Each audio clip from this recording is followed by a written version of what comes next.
Hi hello అండి, welcome to Savitri vlogs.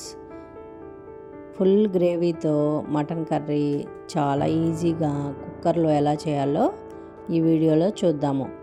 ఈ curry అయితే చాలా బాగుంటుందండి, సూపర్ టేస్టీగా అయితే ఉంటుంది. ఈ కర్రీ అయితే పుల్కా, చపాతీ, సంగటి, అన్నము దేనిలోకైనా పర్ఫెక్ట్గా సూట్ అవుతుంది. ఇంకెందుకు ఆలస్యం, ప్రాసెస్లోకి వెళ్ళిపోదాం. ఇక్కడ నేను ఒక 1/2 kg మటన్ అయితే తీసుకున్నానండి. దీన్ని శుభ్రంగా 2-3 టైమ్స్ కడిగి పక్కన పెట్టుకోండి.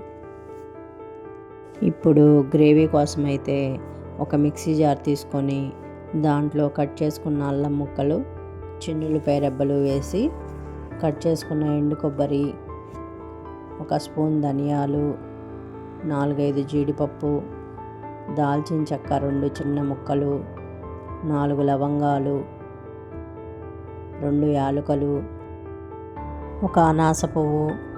ఈ అనాస పువ్వు వేయటం వల్ల గ్రేవీ టేస్ట్ అనేది చాలా బాగుంటుందండి, మీరు తప్పకుండా ట్రై చేయండి. ఇంకా 1/2 స్పూన్ గసగసాలు కూడా వేసుకొని కొన్ని వాటర్ పోసి మెత్తగా మిక్సీ పట్టుకోవాలి.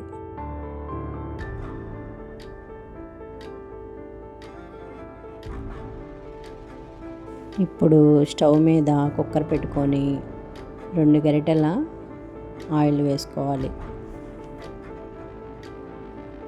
ఆయిల్ హీట్ అయ్యాక ఒక చిన్న బిర్యానీ ఆకు, ఒక చిన్న దాల్చిన చెక్క వేసి, కట్ చేసుకున్న ఉల్లిపాయలు, పచ్చిమిర్చి కూడా వేసి ఒకసారి కలుపుకోవాలి.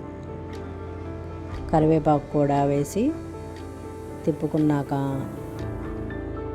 ఇప్పుడు ఉల్లిపాయలు ఫ్రై అవ్వటానికి కొంచెం సాల్ట్ అయితే యాడ్ చేస్తున్నాను. ఉల్లిపాయలు ఇలా ఎర్రగా వేగాక మనం శుభ్రం చేసి పెట్టుకున్న మటన్ని వేసి బాగా కలుపుకోవాలి. ఇలా బాగా కలుపుకున్నాక మూత పెట్టి మగ్గించుకోవాలి. కొంచెం మగ్గాక కర్రీకి సరిపడా ఉప్పు, పసుపు కూడా వేసుకొని తిప్పుకొని మూత పెట్టి మరి కాసేపు ఉడికించుకోవాలి.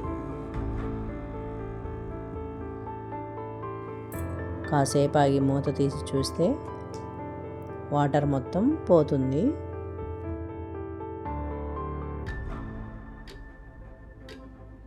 ఇప్పుడు కట్ చేసుకున్న ఒక టమాటా వేసి కలుపుకొని మనం రెడీ చేసుకున్న గ్రేవీ పేస్ట్ని కూడా వేసుకొని బాగా తిప్పుకొని మూత పెట్టి మగ్గించుకోవాలి. మధ్య మధ్యలో మూత తీసి తిప్పుకుంటూ ఉండాలి. ఈ పేస్ట్ పచ్చివాసన పోయి ఫ్రై అయ్యాక ఆయిల్ అనేది ఇలా పైకి వస్తుంది. ఈ స్టేజీలో కారాన్ని యాడ్ చేసుకోవాలి. మీ స్పైసీకి తగ్గట్టు అయితే కారం యాడ్ చేసుకోండి. ఒకసారి కలుపుకొని